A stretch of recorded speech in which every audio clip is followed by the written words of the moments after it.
Hi, this is Sergeant Beast Larson. Law enforcement community, police officers and correction officers. Here's the question, the debate. Are you superstitious or systematic? I talked about this a lot when I was a police officer and talked about this even more when I worked at the prison. I dedicate this to my buddy, Tim Strange, just surviving through some cancer chemo. We talked about this. He's my age. What is it? Superstition or systematic? This hat was given to me when I worked on the sheriff's department by the sheriff. He gave all of these hats for the winter. As you notice, this is over my left eye. This, the bulldog with Smokey Bear hat, always worn on my left eye. And I had some friends that always wore it on the right eye. And I asked him, why is yours on the right eye? You know, being in the law enforcement community, we were around gangs, we were around the Bloods and the Crips, around some other gangs too, and a lot of bikers. And, you know, things are left, right dominant, etc. You know this. He said he wore it over the right side because he was right-handed and that's where his gun was. So for him, that was kind of like right side, almost like magnetic for him. But that was his superstition. I wear it over the left side because of my heart. Because my heart, I've worked in the law enforcement community over 30 years. So this is my heart. My ring, my wedding ring's on the left hand, on my hard side. This was on my hard side. That's just me. When I would get dressed as a police officer, you know, of course, you got underwear, socks, put your pants on, put shoes on. Pants and then shoes. Why? I was always in front of a mirror, looking in the mirror. And I wanted to have my pants, and I would get my belt on, but I'd never buckle the belt, just put the belt on. And I'd look in the mirror. I probably flexed most every day because that's how guys do. That's how I was. Always working out and running. So I would flex a little bit, get my shoulders, you know, get that. I was getting my mojo going. Then come the t-shirt, then the bulletproof vest. When I got the bulletproof vest on, I would tuck in the t-shirt, the bulletproof vest. Then I would fasten my belt. Didn't have my duty shirt on, my dress shirt, just my bulletproof vest. Then once the vest was on and I was in the mirror, I would make sure I turned, looked at both profiles, and what I was doing, I was looking in the mirror and telling myself mentally, this vest is protecting me, but this is my vulnerable spots. The vest doesn't cover under the armpit. You remember the North Carolina trooper was a former Marine, got shot on a traffic stop. It was a drug stop. The guy pulled a little 22 out, shot and went up his arm under his armpit in his heart and killed him. So I was looking with that vest, you know, this is where it goes. However, the vest does not make me Superman or John Wayne. The vest is not guaranteed to stop. But I was just mentally putting that image in myself. Hey, I've got it, but it's not 100%. That's my reasoning. Once I made my turns, I get my shoulders again like this, you know, get my arms, just kind of clench my arms. Then I would get my shirt on, put my shirt. If I had to tie, I would do the top, put the tie on, then tuck it in. If it was short sleeve in the summer, once I got my shirt all in, then I was ready to tuck it in. Duty belt comes on, belt keeps, always had 4, 2 in the front, 2 in the back. Everything was ready to go. My Glock was not in the holster. The Glock was always with me on the bed somewhere. It was not in the holster and the gun belt when I put the gun belt on. So I have the gun belt on. Everything is complete except for that gun. Take the gun, put the slide back just a hair, make sure there's a round in the chamber, put it in. This is very important because I had 2 lieutenants, Lieutenant Hall, Lieutenant Jarman. Every time we had SWAT training, there was a gun inspection the next day to make sure it was clean and there was a round in the chamber. Lieutenant Hall was on the SWAT team. Lieutenant Jarman wasn't.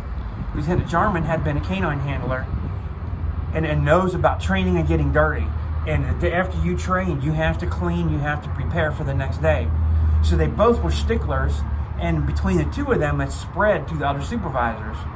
So guaranteed, when I was on the SWAT team, if we had training, gun inspection next day. If we were at the range, gun inspection. But we had officers would show up, gun was clean, not a round in the chamber. That's a problem. That's why we did this. So is that superstition or systematic?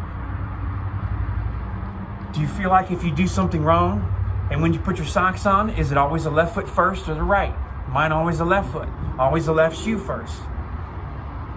Or is it systematic to say, I'm doing it this way so that I don't miss something, so I'm not missing a step, I'm not missing an article of clothing?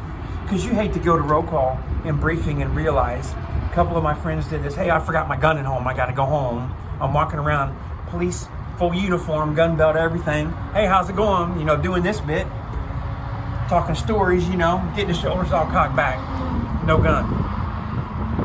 That's the debate. Which is your way? Systematic, superstitious. Okay, let's take the hat off a little bit. I'll tell you a funny story, and then I'm gonna talk about the correction side. When I first got married, and I'm getting dressed, and I would close the bathroom door, you know, not all the way, but I just kind of push it.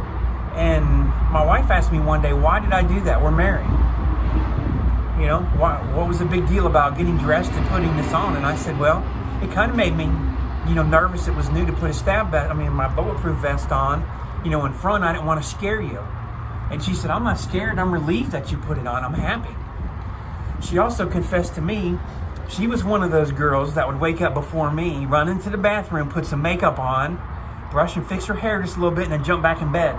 So when I woke up, I didn't notice for a while that she had makeup on, but she did.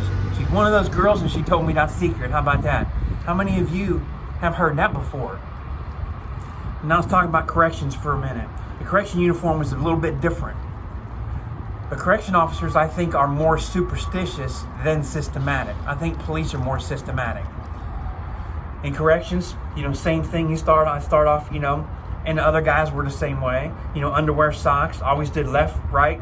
Put my pants on, put my boots on. We had different, you know, not dress shoes, but boots. Left boot first, right boot. You know, get my belt on. After my belt was on, not buckled in my t-shirt. We didn't put our stab vest on until we actually went through the bunker and got inside the prison by the restroom. Then we did that. So our dress was a little bit different. You know, t-shirt and then my shirt. Then I would grab my duty belt over my shoulder, my stab vest on my shoulder, go out to the car and put it in the trunk. You know, put my lunch, the food I was taking in the trunk, jacket, whatever, hat, gloves, scarf, whatever you would need like that. You go to get to the prison, or get to the county jail when I worked, take this stuff there. The county jail didn't have a bunker to go through. So there I would have my vest on, like I did the police. At the prison, you carry all this stuff, you set it on there, it goes through the conveyor belt, goes through your metal detector screening process, and you carry that inside the prison, and you go in there into your room, and that's where you finish putting on your vest and your shirt and your belt keepers. There's no gun to put in.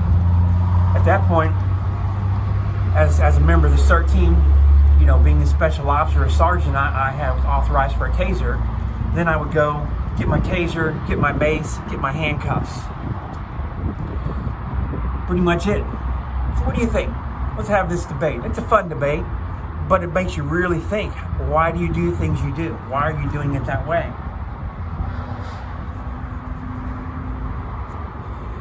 Superstition, also in parentheses, has that word luck.